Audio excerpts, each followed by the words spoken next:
na gid siya sa iyang asawa. Busa yung iko nga sa iya nga, before ka magpakasal kaniya, o ikaw kasdo, muna-muna nga time will come, adaw-adaw gid mo magkita, adaw-adaw gid mo kanang magdulog, uban pa, masughan jud ka. Kinsa ka masuman, adaw-adaw magkita, di ba?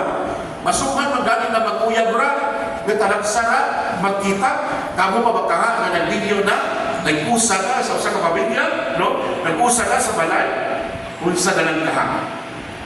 Mga isuon, tanawa po, no? Hiagwinom dumi, mubiyak kita sa simbahan, or mawala ang atong pagtuo, tungod kay dili nato madawat ang mga butang nga sa atong unahuna, dili maayo sa atong pananaw, o dili angay sa atong pagkatao. Apan hinugdumi, wala gitudlo sa simbahan nga magdala ka nato o kadakot sa atong pagkatao o kadakot sa atong pagkakristyano. Wala nagtudlo ang simbahan nga na. Sama po din ingon sa mga dili nato nga Katoliko. Ingon sila nga bibiya ko sa Katoliko, sa una sa Katoliko pa ko, parang inom ko.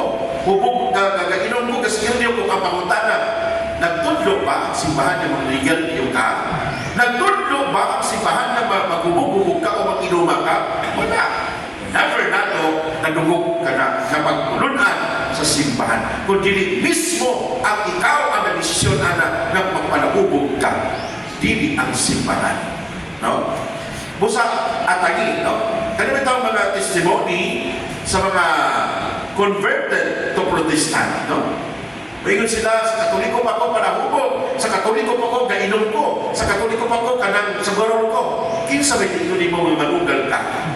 Ang simbahan ba? Never nag-istorya ang simbahan. No? Ikaduwa, nagpabiling sila kang Jesus.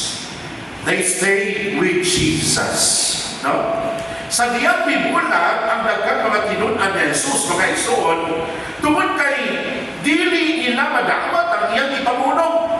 Gipangutanan niya ang iyang mga tinunan or mga apostoles, gusto ba usab kamo mubiya, no? Ang sa inyong ingon dini, o kamo mubiya ba usab kamo kanako. Iyang gipangutana ang iyang mga tinunan. Kung saan ba di Pedro? Ginoo, kinsa may among kapaignan. Naghatag ana kanimo ang mga puno. Naghatag o kinabuhing walay katapusan. No? O kami nagtuo nga karon nagsigurado yun nga ikaw ang balaan nga Diyos. Mismo si Pedro ang ingon niya na nagpabili ang mga tinunan ni Jesus. Dili lamang tungod kay dugay na sila kauban ni Jesus, no? Kundi kay gipati nila ang gugma sa Diyos, no? They experience the love of God, no? Daghan ka nato, bisag daghan ang mga nagsupak sa simbahan, anahagyapon kamo. O kita, isip mo sa kasimbahan. No? Wala tanang panupig sa mga kaistorya. Bisag daghan ang skandal sa simbahan, anahagyapon kamo. Bisag kapatyo na ang mga pari, anahagyapon kamo. Nga naman, nagpabiling ikaw diha sa Katoliko. Because you have experienced the love of God. Di ba? Tanawa po sa inyo mga magtiayon. Tanawa po sa mga magkuya kung may karelasyon. Bisan nangabit na, bisan po daghan na kailangan ng mga sala, no? Bisan po daghan bisyo, dili nila biyaan ang ilang bakla o ang ilang asawa o ang ilang kuya. Kaya naman, they have experienced the love of God. Remember that. No? Nganong napabiling ka sa pagkatoliko bisan sa mga pagsaway sa ubang mga tao? Because you have experienced the love of God. No? God will never leave you in the midst of the storm, of your storm. No matter what you are going through, God is right beside you. God is always with you. Ayaw una-una nga pag nagandang problema, nakasakit, nanarayuma, arthritis, uban pa, o sakit pa ang imuulo tungkol sa iyong asawa o bata, no? Ayaw una-una nga gibiyaan ka sa Ginoo.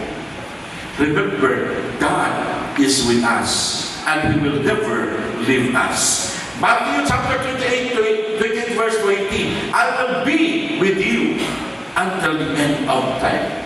Hindi. Wala na ginato na-feel ang presensya sa Ginoo tungkol kay dagantang mga kasakit. Kasakit kung nagigibiyaan sa uya. Kasakit nagigibiyaan sa bata o asawa. Di ba? Baka inong yun ka na wala kay Ginoo. Kay wala man mo na-feel kayo. Kung unsa nga matinudanon ang atong Ginoo nga dili kita biyakan. Ang tao mo biyak ka nato, pero God will never leave us. No? Mga igsuon karon, adunay mga tao na dili gusto sa Dios. O adunay mga tao na nagsupak sa Dios. O adunay mga tao nga magbuhat kanimo og mubiya sa Dios. Ang pangutana o kita pangutanon sa Ginoo, mubiya ka ba kanako? Or magpabilin kagihapon sa imong pagtuo isip usa ka Kristiyano Katoliko, no?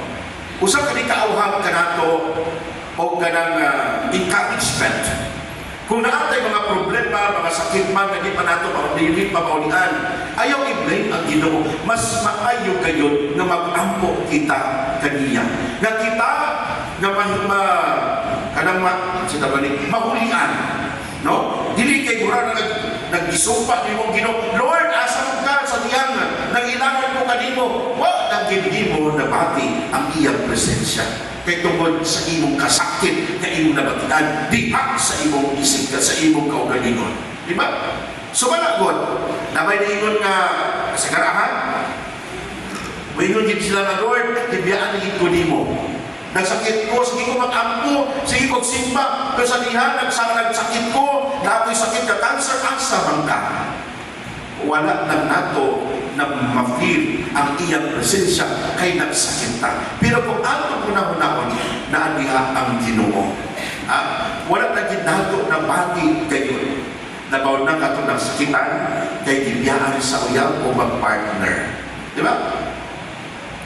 Muna mga isuwan, di pagkasapaan kita sa simbahan o may mga iskandalo sa simbahan, dili kita nga kay bubiya diretso. Una-una kung unsay plano ang Ginoo ni ining simbahan.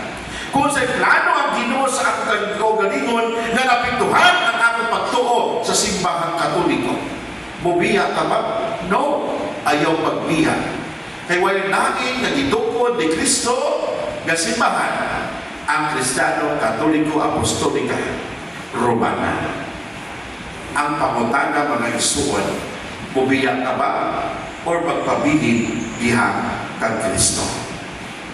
Amen.